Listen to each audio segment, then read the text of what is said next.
Hey, welcome everybody. Welcome to a new edition of Data Friday that we're actually live streaming, obviously, on a Thursday. And that's because I'm taking the day off tomorrow. My name is Tom Weeks. I spend most of my time working with customers and prospects to understand their core data engineering challenges. And today, with me, I have Sheil. He's the newest member of the Ascend Data Engineering team and is going to become a fixture, and maybe the fixture, of this program. Sheil, want to do a quick intro? Sure. Hopefully I do well today. We'll see if I can become said fixture.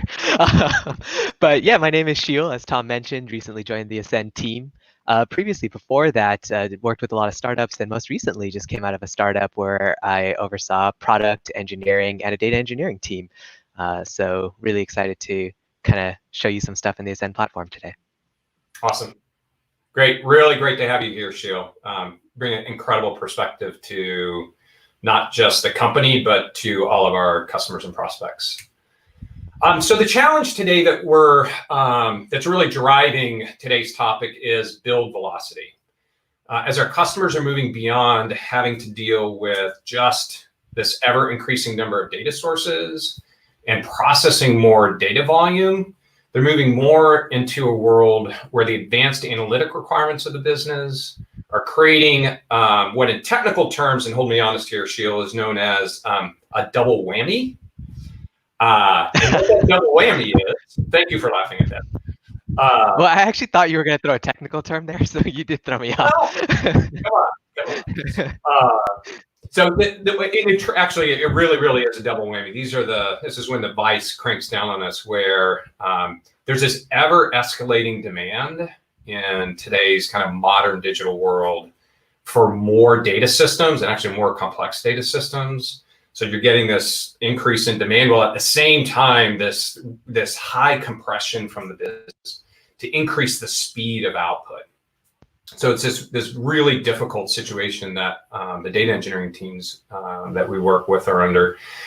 And the common theme we get without fail from them is they're like, hey, there's just no way we're going to be able to scale our data engineering capabilities in line with the demand.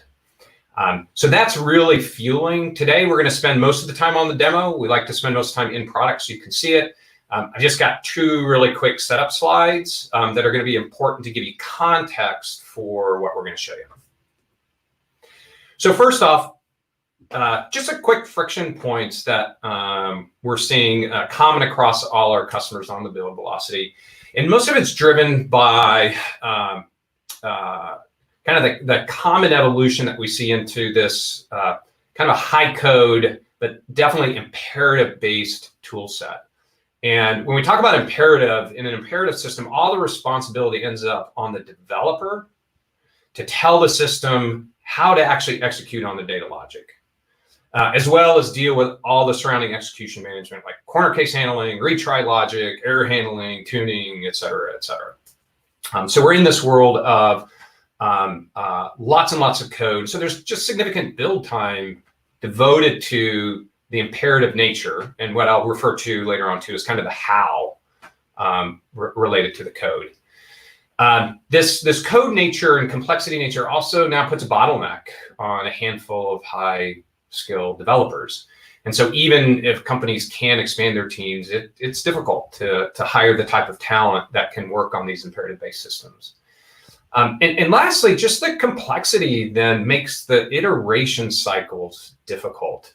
And not necessarily on the data logic code itself, but because the code on that data logic on what you want to have happen ends up getting like highly tightly tied to the how code itself. Like you may have new corner cases that you have to adjust for. You may have to think about tuning it differently based upon a change that was requested in that pipeline. So these things are what's causing these core friction points to build velocity.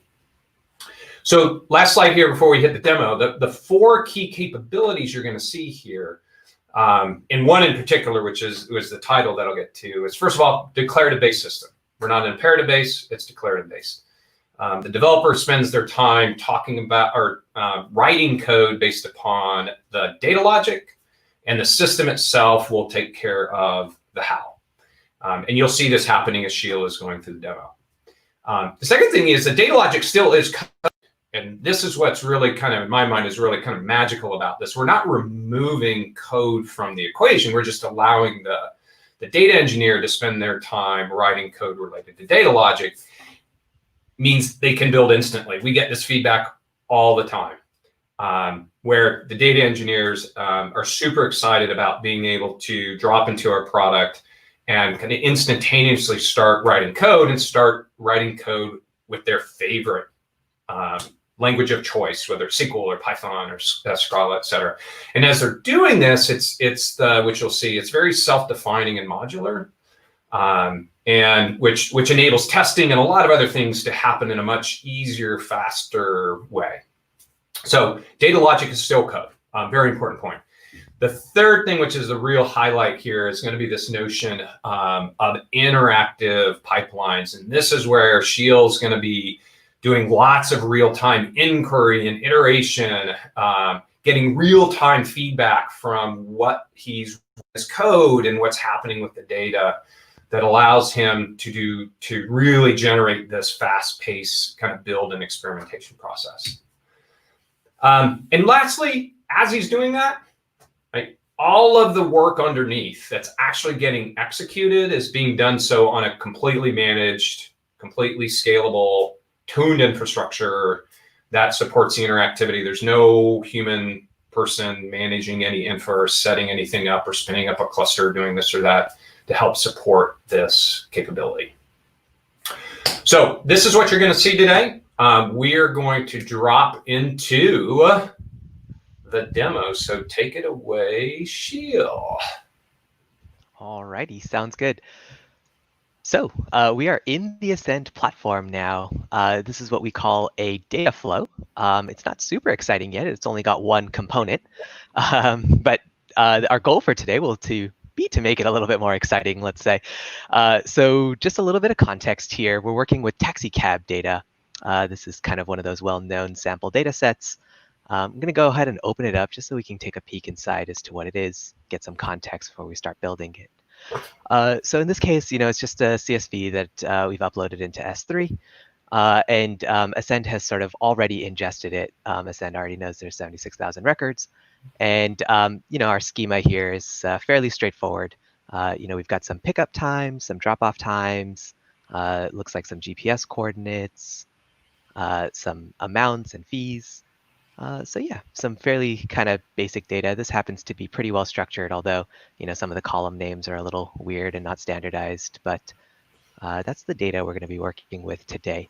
One note is that, today, just for faster feedback, we were working with 76,000 records, but to Tom's point of the kind of the declarative pipeline, the code that we're going to be writing today, doesn't care how many records it is. So whether it's 76,000, 76 million, 76 billion, this pipeline will continue to hold up in the way that we're working on it.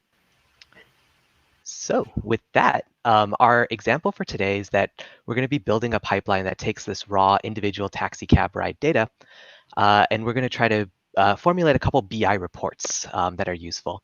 And so what we're going to try to do is we're going to try to understand for every taxi cab ride what the fees associated with the ride are. And kind of express it as a percentage as a daily report. So that's kind of our goal for today. And as Tom mentioned, we're going to try to do that interactively. So we're going to kind of break that down step by step.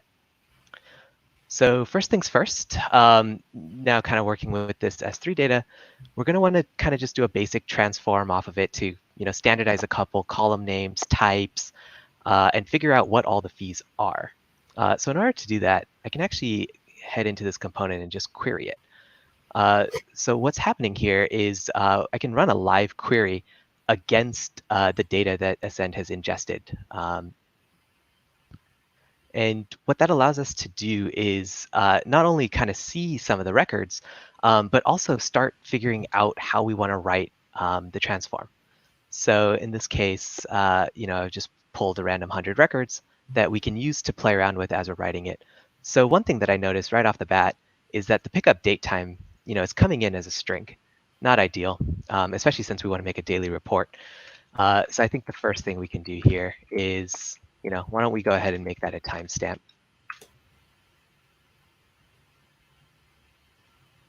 alias.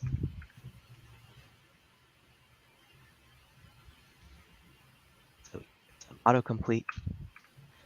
And we'll just call this pickup date time. So a little bit better of a column name as well. Now, the other thing is, again, exploring our data set here. The other thing that we wanted to understand was the fees.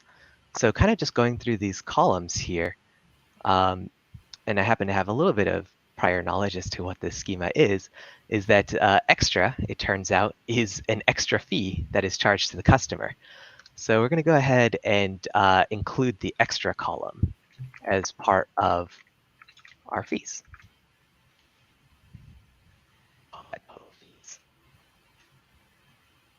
So, very basically, of course, instead of actually queuing this up in a pipeline and then seeing the results, we can go ahead and just add a missing comma, and we can go ahead and run that and just kind of see, hey, are we on the right track or not? Are things working? Get a little bit of faster feedback than otherwise we might. So as we this is really cool. There's actually three of the actually all four capabilities are being kind of exposed here, but you can see kind of the declarative based. Shield's just dropping in. He's defining what he wants the data to look like, and the system is then taking that through this infrastructure, what we call the control plane, and making that so behind the scenes, if you will. The data logic itself is code. He's just dropping it in coding right away. And then this interactivity. So kind of all four of these things you're seeing at once. Yep, for sure. I think we're going to come back to this one as well, because I think there are a couple other columns involved as the fees. But let's go ahead and come back to that, and let's just grab our total amount while we're here.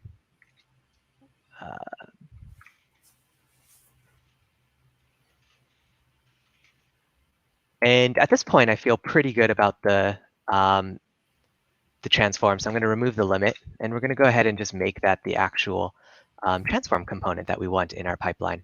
So go ahead and do that, and we'll save this off. So let's just say this is the clean taxi cab data. Probably could name that better, but I'm going to move on for now. And so what's happening is that Ascend has picked up that, hey, yes, I want to make this transform over here. And notice that it's only running this second part of the pipeline and not the first part of the pipeline. Ascend's already read all the data from S3 and parsed it according to the CSV schema. And it's noticed that this change that I've requested doesn't require any upstream changes. It only requires processing of this node. So kind of what Tom was mentioning around the control plane.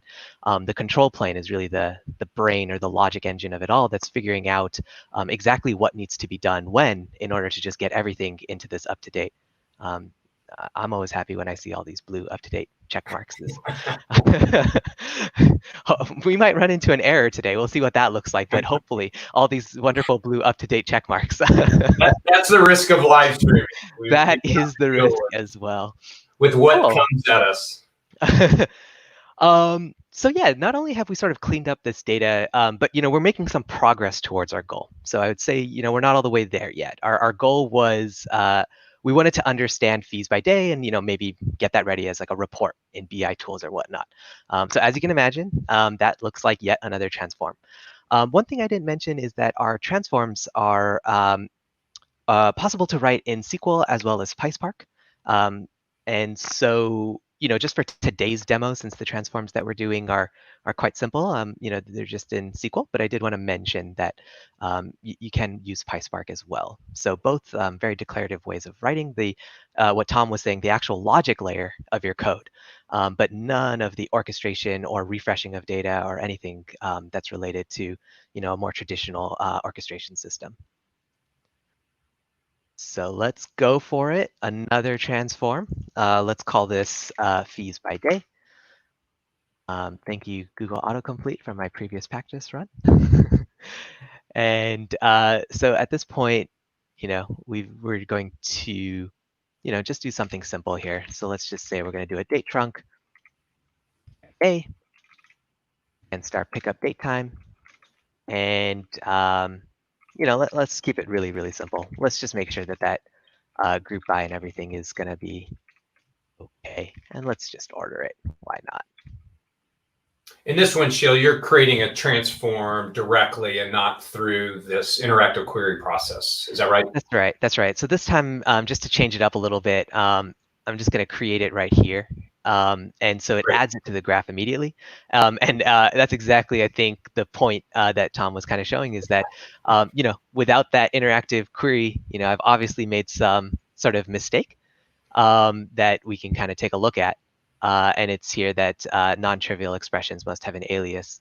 And I think the point here is that even though I didn't do it through the query and get everything just perfect, what's going to happen is as I go ahead and correct this code, let's say this is pickup day, and this is count. Go ahead and correct this code. Again, the cost of iteration is cheap here. It's only rerunning this final component node. It's not redoing the entire pipeline. Again, with 76,000 records, maybe no big deal, but let's imagine quite a bit of a larger data volume. The cost to iteration here, the cost to doing this in multi-step is sort of trivial. One other thing I'll point out here too is some of you may be looking at this and saying, well, in this iteration cycle, you're creating all these orphan data artifacts out there, right? We're running these queries, we're storing data. What happens if Sheil deletes a transform? And I won't have you do that just in the interest of time. We were going to demo this. But what happens if you said, I don't want to do that? Or maybe you will go ahead and delete it right now. The control plane itself is going to understand that that data set is now orphaned, if you will. There's no code that's no longer exists that wants to act on that data, and it will clean it up. It will garbage collect it later. It won't do it right away, though, in case you, again, change your mind. If you, again, reinstantiate that code, it will actually instantly pick up that same data set and say, oh, you ran this before. Let me go ahead and reuse this data set because I haven't cleaned it up yet. I think it's definitely one of those features that the first time you see it, you're almost too suspicious. Like it looks a little broken. I remember the first time I deleted, like, for example, I'll let this one finish running, but I remember the first time I would delete like a node like fees by day and then decide to put it right back in, and then it would immediately become up to date. And I was like, no, that can't be right. Did it pull the wrong data set? Did it not calculate? Like, what's happening here? And actually had to have quite a conversation inside of Ascend to make sure, yes, it kind of hangs on to it for a little while, but then does garbage collect it later. So it's kind of a wonderful kind of cache system. So yeah, while this is running, we're kind of creating our fees by day report. Oh, here we go. And so what we can kind of see here is, hey, look, we're kind of on the right track. So given each day, we're seeing the number of taxi cab rides. So that tells me, let's go ahead and finalize kind of this transform that we wanted to do. So I'm going to do two things. One, if you remember, I was a little bit lazy about adding in all the different fees into here. So we're going to go ahead and just add those in real quick.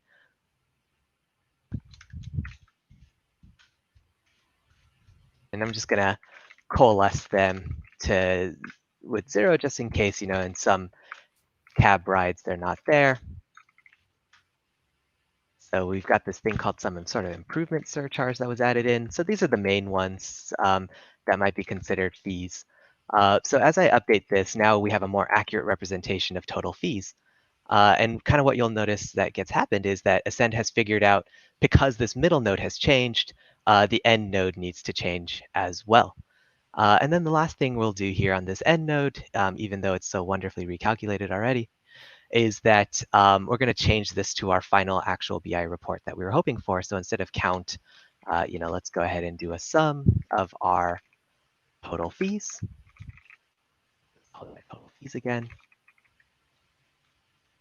And we can grab a sum of our total amount. And the reason for our total amount is so that, maybe we can do a little bit of tiny analysis here.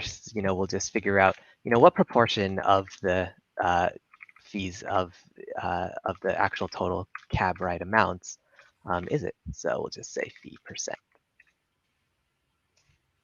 So now that we've kind of got this query written out here, we'll kind of update that again. And, it's starting to take shape of something that we might actually want to visualize in a tool like Looker or Tableau.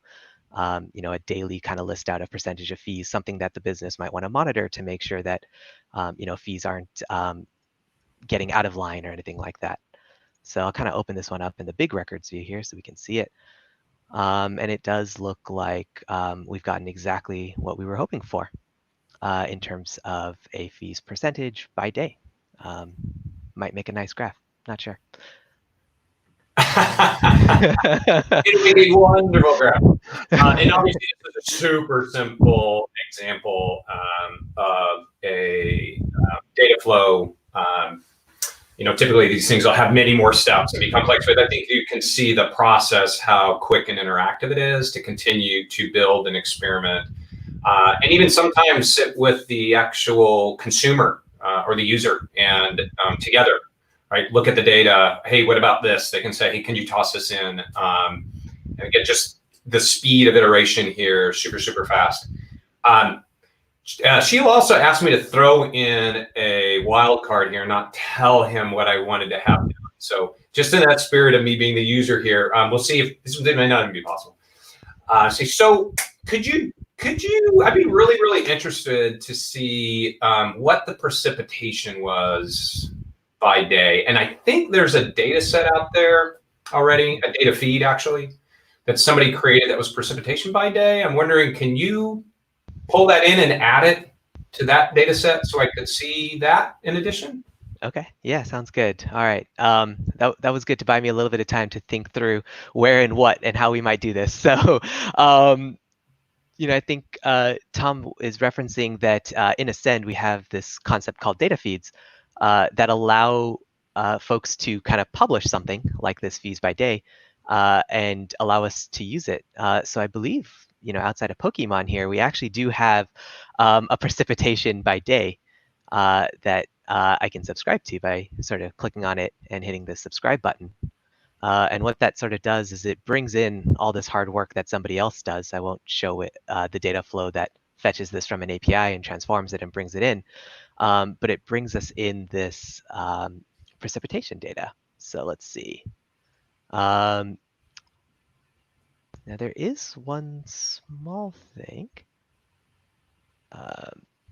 We're going to kind of, let's see. So I think, so there is one small thing that the sample data I was using for the taxi cabs is in February. And so what I was curious about is if the records here, what month they are. So let's take a look though. Let's take a look. So I was using 2016 February, and of course it looks like it looks like we actually do have data for that. So this actually might work, Tom. Well, this might work. Let's try it. Let's try it. We're coming up on the 25 minutes, so we'll see if we can make that work. And for sure. It might be too far of a stretch, but it'll be fun to try. So given this fees by day, we're going to go ahead and make a query here. I'm going to do this one interactively because this one I'm really unsure about. And we're going to go ahead and join in. I forgot what I called it, our precipitation by day. And as usual, naming things awfully. And so let's go ahead and do that on, I think it was called like pickup day. And then I believe precipitation by day had, let's see. Oh, wait. I forgot what that one column was called. Let's see.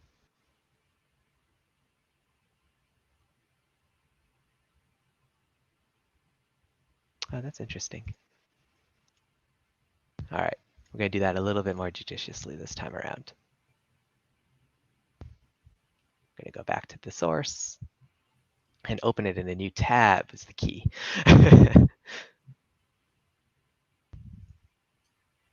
All right, so we'll get the schema up here. So it looks like it was called the weather date TS. What do we want?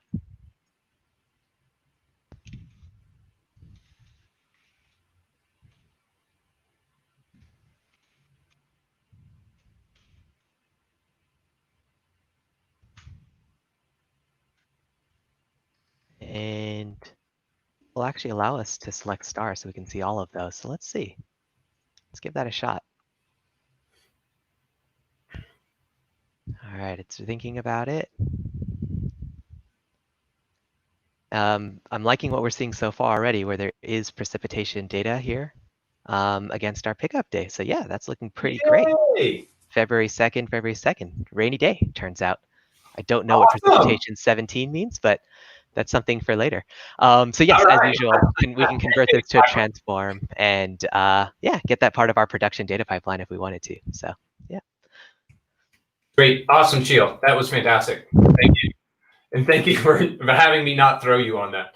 No, that was cool. I was a little worried the whole night. I was like, oh, I wonder what Tom's going to come up with, but glad we were able to get there. Awesome. So, quick summary for everybody, and then we'll sign off here. Just kind of a repeat of the features, essentially that we saw. One, I think you saw the declarative-based nature of the system itself. She'll then have to do anything about the how to execute on the definition of how we wanted the data to look. Logic as code, clearly you saw that, how fast he could start building.